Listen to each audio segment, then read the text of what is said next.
Hello friends, எல்லாரும் எப்படி இருக்கீங்க? இன்றைக்கி நம்ம வீடியோவில் சேமியா வச்சு ரொம்பவே டேஸ்டியான ஒரு ஸ்வீட் ரெசிபி பார்க்க போகிறோம். கண்டிப்பாக எல்லாருக்கும் ரொம்ப பிடிக்கக்கூடிய வகையில் இருக்கும். வீட்டில் இருக்கிறவங்களும் சாப்பிட்டு ரொம்பவே டேஸ்டியாக இருக்குது, அப்பப்போ செஞ்சு கொடுங்க அப்படின்னு சொல்லியும் கேட்பாங்க. அந்த வகையில் இன்றைக்கி நம்ம சேமியா வச்சு ஒரு சூப்பரான ஸ்வீட் ரெசிபி எப்படி செய்கிறதுன்னு பார்க்கலாம் வாங்க. ஸ்டவ்வை பற்ற வச்சுக்கிட்டு ஸ்டவ் மேலே ஒரு கடாய் வச்சுருக்கேன். கடாய் நல்லா சூடினதும் 3 டீஸ்பூன் அளவுக்கு நெய் சேர்த்துக்கிறேன். நெய் நல்லா உருகினதுக்கு அப்புறமா முந்திரி கொஞ்சம் சேர்த்துக்கிறேன்.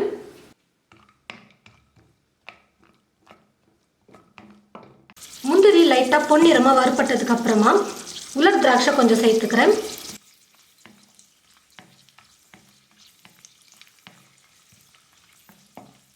முந்திரி திராட்சை ரெண்டுமே நல்லா வறுப்பட்டு வந்ததுக்கு அப்புறமா வெறும் முந்திரி திராட்சையை மட்டும் நம்ம தனியாக ஒரு பிளேட்டில் எடுத்து வச்சுக்கலாம்.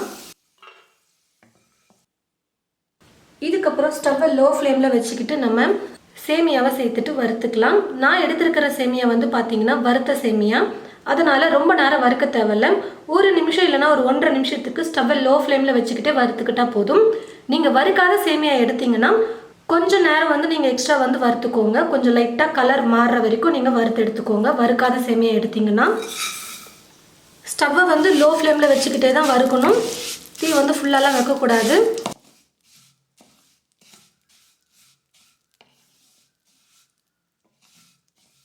நல்லா ஒரு 1.5 நிமிஷத்துக்கு சேமியாவை வறுத்து எடுத்துக்கிட்டேன். இப்போ கடாயிலேருந்து சேமியாவை தனியாக ஒரு பிளேட்டுக்கு மாற்றி வச்சுக்கலாம். சேமியாவை ஒரு பிளேட்டுக்கு மாற்றினதுக்கப்புறமா இப்போ இதே கடாயில் நான் 2 கப் அளவுக்கு தண்ணி சேர்த்துக்கிறேன். 1 கப் சேமியா எடுத்திங்கன்னா 2 கப் தண்ணி சேர்க்கும் பொழுது கரெக்டாக இருக்கும் நமக்கு கேசரி. ஸ்டவ்வை ஃபுல்லாக வச்சுட்டு இப்போ தண்ணியை நல்லா கொதிக்க வச்சுக்கலாம். தண்ணி பார்த்தீங்கன்னா இப்போ நல்லா கொதிக்க ஆரம்பிச்சிருச்சு. நம்ம வறுத்த சேமியாவை இப்போ இதில் சேர்த்துக்கலாம். சேமியா நல்லா வெந்து வர வரைக்கும் நம்ம குக் பண்ணிக்கலாம். இப்போ பார்த்தீங்கன்னா சேமியா நல்லா வெந்துருச்சு. அதே சமயம் சேர்த்துருந்த அந்த 2 கப் தண்ணியுமே நல்லா ட்ரை ஆகிட்டு வந்துருச்சு பாருங்கள். கரெக்டான பதத்துக்கு நம்ம குக் பண்ணியிருக்கோம். சேமியாவும் நல்லா வேகணும், சேர்த்துருக்கிற தண்ணியும் நல்லா ட்ரை ஆகணும். அந்த அளவுக்கு நீங்கள் பார்த்து குக் பண்ணி எடுத்துக்கோங்க. சேமியா நல்லா வெந்ததுக்கு அப்புறமா தான் பார்த்தீங்கன்னா நம்ம சர்க்கரையை சேர்க்கணும். 3/4 கப் அளவுக்கு சர்க்கரை எடுத்திருக்கேன். சேமியா வேகத்துக்கு முன்னாடியே நீங்கள் சர்க்கரை சேர்த்துட்டிங்கன்னா சேமியா வேக ரொம்ப டைம் எடுக்கும். அதனால இந்த ஒரு டிப்ஸை மட்டும் நீங்கள் கரெக்டாக பார்த்துக்கோங்க.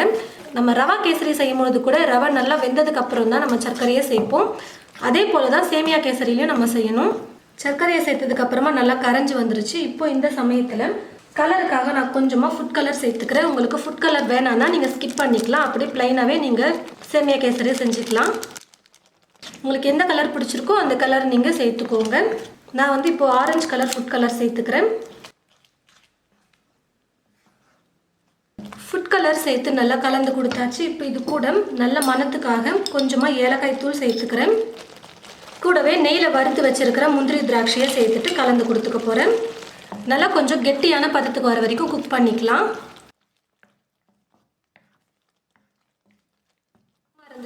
பாருங்கள் ஃப்ரெண்ட்ஸ், நல்லா இலக்கமாக இருந்துச்சு. இப்போ குக்காகி நல்லா கெட்டியான பதத்துக்கு வந்துருச்சு. இதுதான் கரெக்டான பதம். இப்போ நம்ம ஸ்டவ் ஆஃப் பண்ணிக்கலாம். நல்லா சுட சுட ஒரு பவுலில் நீங்கள் சர்வ் பண்ணிங்கன்னா ரொம்பவே விரும்பி சாப்பிடுவாங்க. கண்டிப்பாக எல்லாருக்கும் ரொம்ப பிடிக்கக்கூடிய வகையில் இந்த சேமியா கேசரி ரெசிபி இருக்கும். எப்பயும் ஒரே மாதிரி நம்ம ரவையை மட்டுமே வச்சு கேசரி பண்ணாமல் கொஞ்சம் டிஃப்ரெண்ட்டாக இந்த மாதிரி சேமியா வச்சு கேசரி செஞ்சு பாருங்கள். ரொம்பவே எல்லாருக்கும் பிடிக்கக்கூடிய வகையில் இந்த ஸ்வீட் ரெசிபி இருக்கும். இதே அளவு கொண்டு நீங்கள் செய்யும்பொழுது அவ்வளோ டேஸ்ட் சூப்பராக இருக்கும். கண்டிப்பாக நீங்கள் சேமியா கேசரி செஞ்சு பாருங்கள்.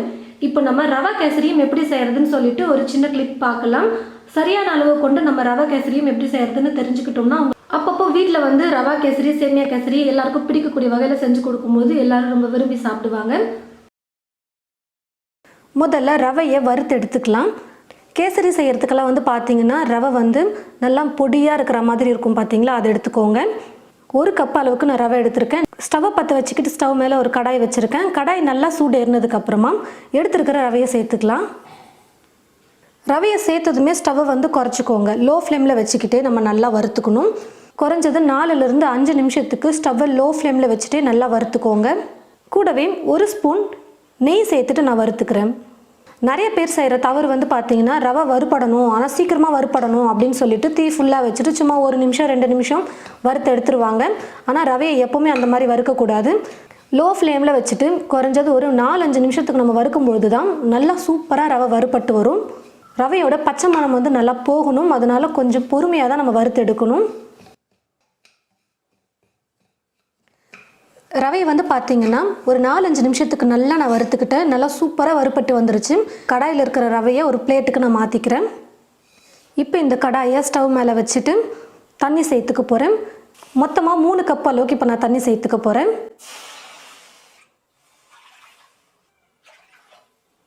தண்ணி நல்லா கொதிக்கட்டும். அதுக்கப்புறமா தண்ணி நல்லா இந்த மாதிரி கொதிச்சதுக்கப்புறமா ஃபுட் கலர் வந்து சேர்த்துக்க போகிறேன். உங்களுக்கு எந்த கலரில் கேசரி வேணும்னு நினைக்கிறீங்களோ அந்த ஃபுட் கலர் சேர்த்துக்கோங்க. நான் வந்து ஆரஞ்சு கலர் தான் சேர்த்துக்க போகிறேன். உங்களுக்கு எல்லோ கலரில் வேணும்னாலும் நீங்கள் எல்லோ கலர் ஃபுட் கலர் சேர்த்துக்கலாம். இப்போ வந்து ஸ்டவ்வை லோ ஃப்ளேமில் வச்சுக்கோங்க. தீயை இதுக்கப்புறம் குறைச்சிட்டு தான் நம்ம குக் பண்ணணுமே. எப்போவுமே வறுத்து எடுத்து வச்சுருக்கிற ரவையை வந்து இப்போ கொஞ்சம் கொஞ்சமாக சேர்த்துக்க போகிறேன். மொத்தமாக சேர்த்திங்கன்னா உருண்டை கட்டிக்கும். கொஞ்சம் கொஞ்சமாக சேர்த்து இப்படி கரண்டி வச்சு கலந்து கொடுங்க. அப்போ கொஞ்சம் கூட உருண்டையே இல்லாமல் நம்மளால் கேசரி வந்து பர்ஃபெக்டாக செய்ய முடியும்.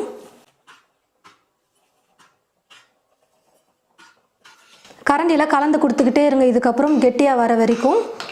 தீ வந்து ஃபுல்லாக வைக்க வேணாம், லோ ஃப்ளேமில் வச்சு குக் பண்ணிக்கலாம். சீக்கிரமாக வெந்துடும். சேர்த்துருக்கிற தண்ணியாக நல்லா ட்ரை ஆகிடும் டக்குன்னு. ரவையை சேர்த்ததுக்கப்புறமா குறைஞ்சது ஒரு 2-3 நிமிஷமாவது நம்ம நல்லா குக் பண்ணணும். அப்போ தான் ரவை நல்லா வெந்து வரும்.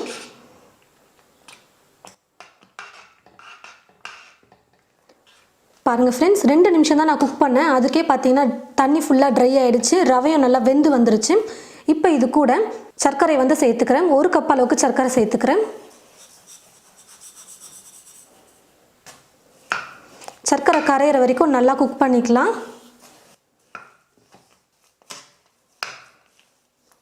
பாருங்கள் ஃப்ரெண்ட்ஸ், சர்க்கரை வந்து நல்லா கரைஞ்சி வந்துருச்சு.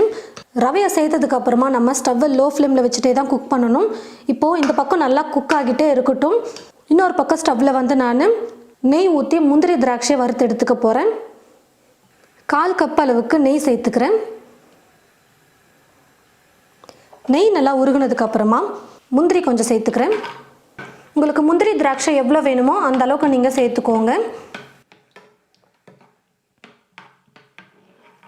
ஓரளவுக்கு முந்திரி வறுப்பட்டதும் கூடவே கொஞ்சம் உலர் திராட்சை சேர்த்து வறுத்துக்கிறேன். முந்திரி திராட்சை நல்லா வறுப்பட்டு வந்துருச்சு. இப்போ நான் ஸ்டவ் ஆஃப் பண்ணிவிட்டு இதை எடுத்துடுறேன். இப்போ இன்னொரு பக்கம் ஸ்டவ்வில் நம்ம குக் பண்ணிகிட்ருக்கோம் பார்த்தீங்களா கேசரி. அந்த கேசரியில் நெய்யோடு சேர்த்து இந்த முந்திரி திராட்சையை சேர்த்துக்க போகிறேன். கூடவே ஏலக்காய் தூள் ஒரு 1/4 ஸ்பூன் அளவுக்கு சேர்த்துக்கிறேன். எல்லாத்தையும் சேர்த்து கலந்து கொடுத்துக்கலாம். சர்க்கரை சேர்த்ததுக்கப்புறமா குக் பண்ண கொஞ்சம் கெட்டியான கன்சிஸ்டன்சிக்கு கேசரி வந்துருச்சு.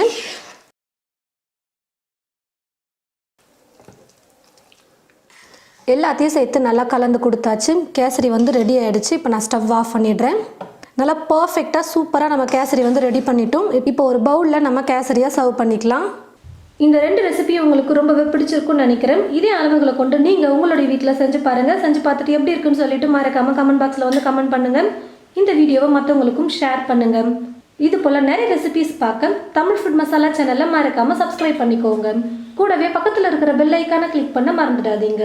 தேங்க்யூ.